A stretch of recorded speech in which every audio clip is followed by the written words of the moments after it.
Praise the Lord. கர்த்தருடைய பரிசுநாமத்துக்கு ஸ்தோத்திரம். நம்ம வேத வசனத்தில் நம்ம வாசிக்கிறோம் 1 கொரிந்தியர் 1ஆம் அதிகாரம் 27வது வசனத்தில் தேவன் இப்படியாய் சொல்லுகிறார், ஞானிகளை வெட்கப்படுத்தும்படிக்கு தேவன் உலகத்தில் பைத்தியமானவைகளை தெரிந்து கொண்டார். பலமுள்ளவர்களை வெட்கப்படுத்தும்படிக்கு தேவன் இந்த உலகத்தில் என்ன பண்ணாராம், பலவீனமானவைகளை தெரிந்து கொண்டார் அப்படின்ட்டு. அப்போ ஞானிகள் என்ன பண்ணுவாங்க, நான் தான் எல்லா விதத்திலையும் சிறந்தவன் என்று தன்னைத்தானே அவங்க என்ன பண்ணுவாங்க, புகழ்ந்து கொள்வார்.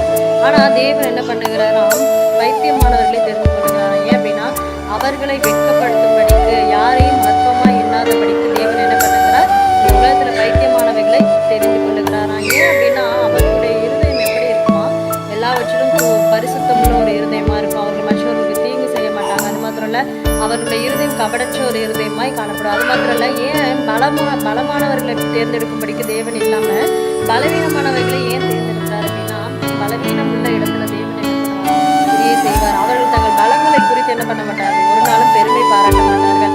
அதற்கு மாறாக தன்னுடைய பலவீனமாக இருந்தாலும் அவங்க என்ன பண்ணுவாங்க, எல்லாவற்றையும் பொறுமையாக அவர்கள் சகித்துக் கொள்வார்கள். அதனாலதான் தேவன் என்ன பண்ணுவாராம், பலமுள்ளவர்களை பார்க்கலாம் பலவீனம்